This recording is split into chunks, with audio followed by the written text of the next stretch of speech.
and welcome back to another episode of Pleasure Principles, the podcast where we dive deep into the art of living fully, feeling freely, and finding joy in every corner of our human experience. I'm your host, Avik, and today we are unpacking something that hits home for so many of us: the journey from struggle to strength, and how personal growth can be the catalyst for real transformation in the mental health. So my guest today is Philip Quinones. So welcome to the show, Philip. You so much for having me. Amazing, amazing. So Philip, like before we start, I'll quickly love to introduce you to all the listeners. Dear listeners, Philip is a passionate mental health professional who brings both lived experience and clinical expertise to the table. So, with a bachelor's in psychology from Georgia State University and the master's in clinical counseling psychology from Brunel University, he has dedicated his career to guiding individuals and couples through some of life's toughest challenges. So, what I love the most about Philip's work is his holistic approach. And it's not just about symptom relief, it's about deep, lasting change. So, today we are going to dig into what personal growth really means in the context of mental health and why it's so powerful, how it can help you break free from these cycles that keep you stuck. So, whether you are on your own healing journey or supporting someone else, this episode is packed with the insights and the heart. So, welcome to the show again. Thank you. Thank you so much. No, beautiful introduction. Thank you. Thank you so much. So, uh, Philip, like you talk about a lot of um, personal growth as a pillar in the mental health. So, what's your definition of personal growth when it comes to healing? And why do you believe that it's essential rather than optional? Yeah.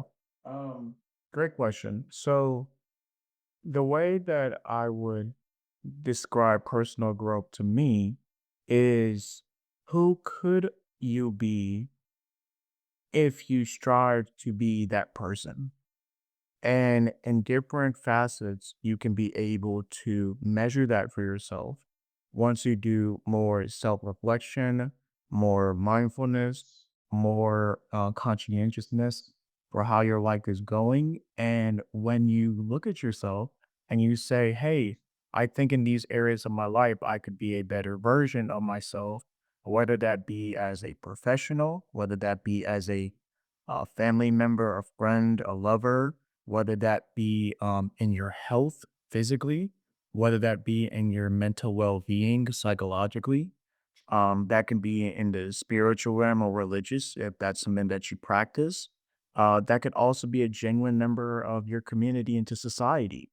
What things do you really add to the micro of the people around you, to yourself? And then what do you add to the value of the macro? And I think that is a definition of personal growth that most people can strive for. And everybody has pretty much the foundation of where they solidified in their personalities, kind of their IQ, their life circumstances that they've been through. But those aren't things that have to be solid and set in stone. Those are things that you can manage going forward from the most moderate and mild type of circumstances to even the most severe.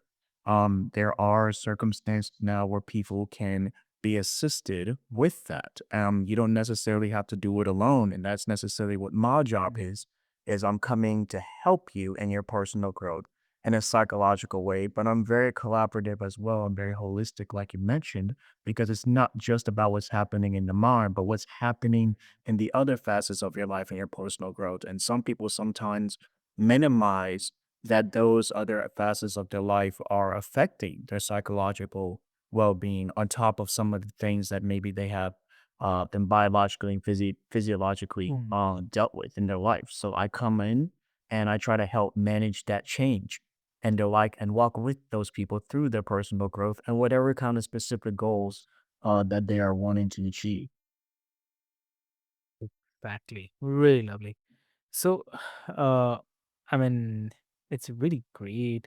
And one more thing is, how do you differentiate between the growth that's genuinely healing and growth that feels like it's a pressure to perform wellness?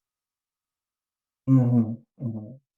Well, in my personal opinion, I'm more of an advocate of improving symptoms. I'm more of an advocate of transforming yourself and less of a person that's more of the healing factor. Because we have to understand that when it comes to anything that again you may have been genetically dealt with, in your life that you did not have a choice to experience. Outside of that, when you go through an injury, those things, whether it's the unconscious mind or the conscious mind, are not what they were before. Now, what Mhm. we have done within science is be able to test and hypothesize what specifically the brain can do in order to create neurological pathways or improve different parts of uh, areas of your brain or create more executive functioning in your prefrontal cortex to manage other parts of your brain.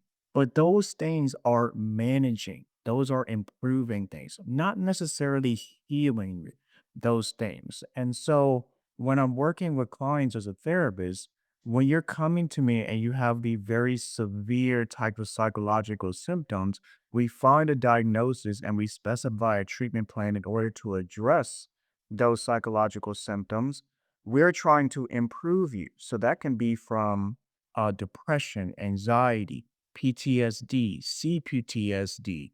That could be issues in your relationship, or you know your marriage or your personal life is going shambles and it needs to improve.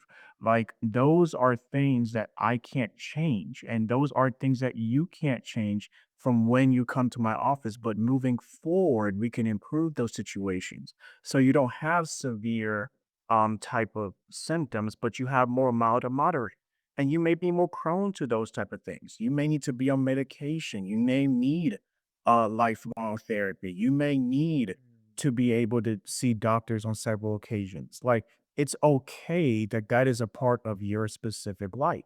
But again, we're going to try to transform uh, you into a better person than when you came to me. And so I'm more of that because I think with the expectation of trying to have this euphoric or aha or kind of climax moment in your life where you're like, okay, I am fully healed. I'm all right. I'm good. I promise you, when that same circumstance or that same environment or trigger comes along, you are still going to react to it in the same way. But what we're trying to do is trying to respond to it. And so what that means is we want you to be okay and not necessarily have the expectation that there's going to be this real finite, perfect um non-influential type of mindset when it comes to your mental health well-being or just your life circumstances in general. No, it's you're going to change. We were all different 10 years ago than what we are now. Your body is different, your mind is different, your life circumstances are different. Those are new challenges, those are new feats that you're going to have to go through. Like those are new relationships that you form, like the people around you have changed, society has changed. So you're forever changing. Nothing is solidified. Like everything is constantly changing, and you are no different as an individual. And so, yes, we want you to be okay and manage yourself very well. But don't think that there is this magic pill or this magic snap of the finger that is just going to completely heal you from the experience you have gone through in life. But there are resources now for you to improve those type of things, and there are people and scientists and fellow helpers that help with transforming you to have a better type of life circumstances for yourself. Wow. Amazing. Amazing. Really amazing. And uh like I had to say this here, like I think so many of us fall into this self-improvement hamster wheel, like where we are all doing right things but still feel stuck. So yeah. And I'm really curious, like if you have seen that in your practice, what advice would you give to people who feel like they are trying to grow, but it's not really landing. Yeah, absolutely. So at the core of our humanic existence, we do have some core feelings that we kind of strive for. And most of those experiences are negative most of the time. With that being said, now that I've had a good amount of kinds under my belt over these past couple of years, you can automatically kind of see what somebody is trying to attend to within those core feelings. And one of those things is this idea that you were told that you weren't good enough, this idea that you were instilled that who you are as a child or as a person was never feeling safe or feeling vulnerable. And sometimes that can create shame. Sometimes that can create guilt within yourself that you then overcompensate in your life and exhaust yourself emotionally, physically, financially, mentally in different type of ways to in order to attend to that.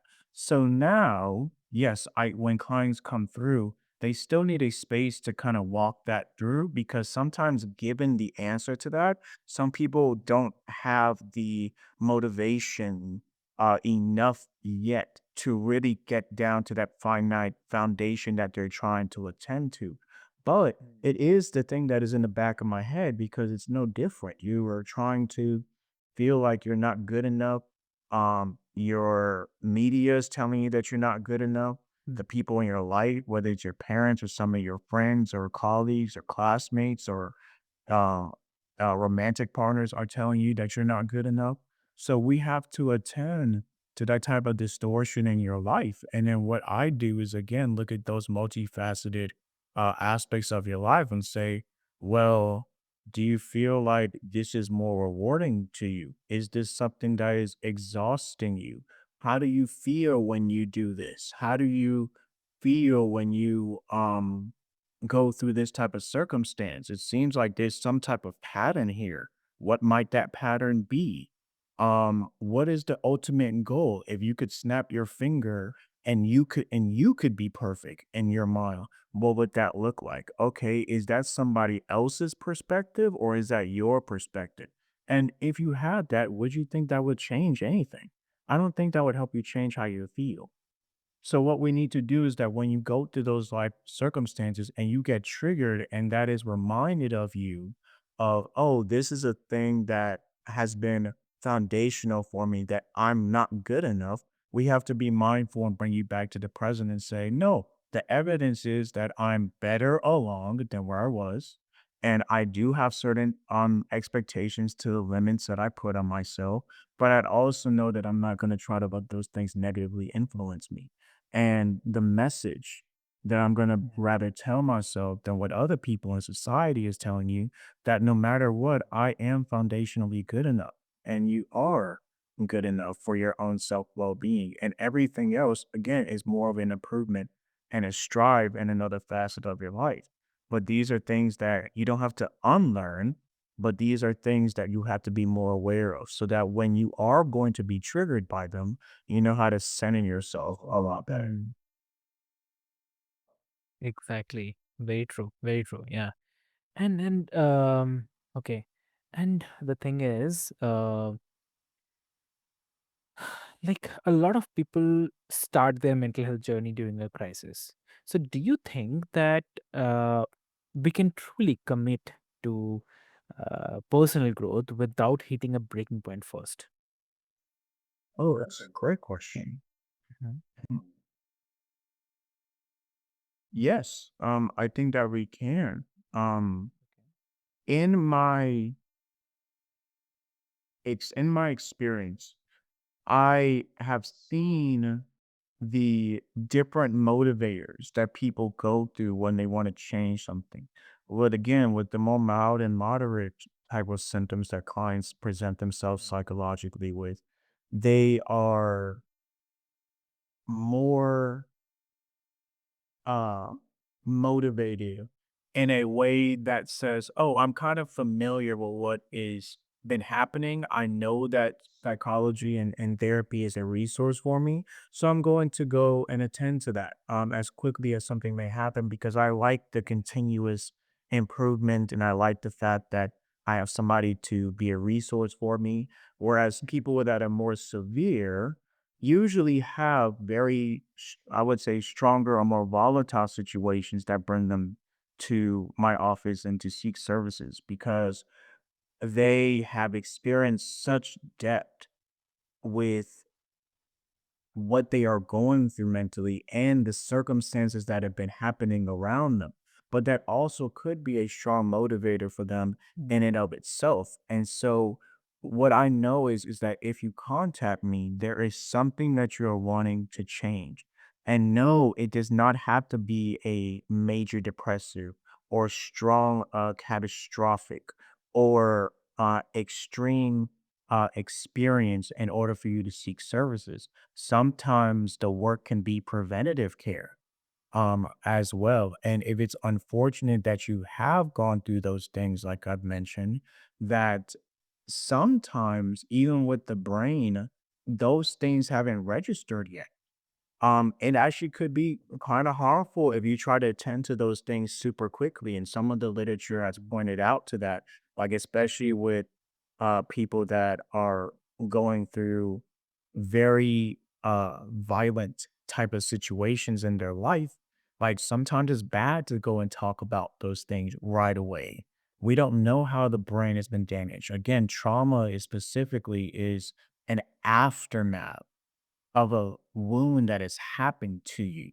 And sometimes that wound hasn't been solidified yet. So we don't know what parts of the brain or what your life may look like or the physiological effects could be. So it doesn't necessarily have to be something extreme. It could be something that you want to change. Again, you want to improve on and you want somebody's help in order to attend to that. So I have a lot more people like that compared to having more clients with severe circumstances that have brought them in. But no matter what, some everybody wants to change something in some type of way. Exactly.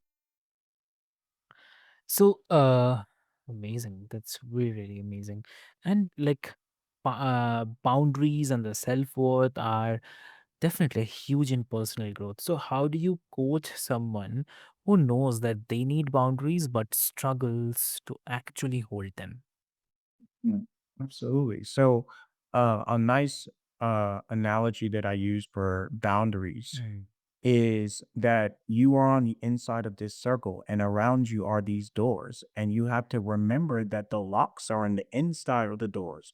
You have control to who has access to those core values or that value that you may have or need to be protected from other people or to other people. And so, sometimes you have to remind people of that. Like, and what are those things that you are feeling reactive towards or feeling like you've been taken advantage of or feel like people are exploiting in your life that maybe, again, with this theme and this kind of repetitive foundation needs to be attended to. Now, most of the time when it comes to something with boundaries, um, I like to do personality assessments because I think the more objectiveness that you can learn about yourself, the more that you can be aware that you may need boundaries more than other people. And implementing boundaries is something that you would need more help with.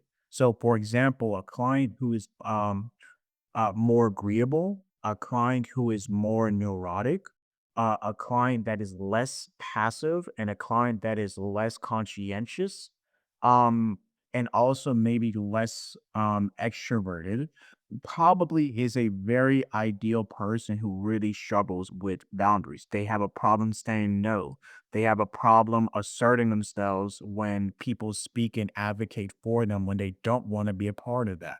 They had a problem with speaking when something is overwhelming for them or something is triggering for them. They, revert and kind of come back to their own space. And so they're kind of avoided with certain situations. They experience negative emotions higher than other people. So when you learn yourself more objectively, you can have more influence of looking out for those things. And it's okay because your personality is pretty much set um in your life as you become a adolescent and you become an adult. Your personality is set. You're not really going to change your personality and your IQ that much. I don't think that's necessarily possible in that type of way. You are who you are. So that is the type of person that you are, and you have seen yourself having struggles with boundaries, then again, be reminded that you have the lock to the inside of the door. And you can write down your themes of the things that people have taken advantage of you on, or that you know that deep down you did not want to do or say or agree with or go along with. Actually write those things down and put it at the center of that circle and start to close those doors. And then whatever environment or circumstance or people that show you that they can have access to those type of things, then you can look through the peephole and metaphorically and see if you want to open that door or not. If not, this is something that you can withhold, and it's not necessarily a bad thing. It's a protective thing. And self advocacy is very important, like you mentioned, when it comes to self worth and your self Mm. esteem. And if you don't have that, the world and maybe the wrong environments and some of the wrong people may exploit that. So, but you have the power in order to create that boundary for yourself. And trust me, even as an adult, dealing with 30-year-olds and 40-year-olds and 50-year-olds, boundaries are still a topic and foundation of discussion a lot in many facets of one's life. So it's normal. It's pretty normal to still be figuring out your boundaries. Perfect. Awesome. Lovely. So, what an incredible conversation, Philip. Thank you so much for your vulnerability, your wisdom, and for making the journey of mental health feel both accessible and empowering. So, Yeah, no problem, no problem. yeah. So, for everyone who is tuning in, you are not alone in your struggles, and your growth is uh, not only possible, it's inevitable when you stay curious and committed. So, Mhm. if today's episode sparked something in you, I encourage you to take just one small step towards your own growth, whether it's journaling, reaching out for the support, or even just allowing yourself to rest. So, as always, keep seeking pleasure, keep seeking truth, and keep showing up for yourself. So, until next time, this is your host signing off from Pleasure Principles. Have a great day ahead. Thank you so much.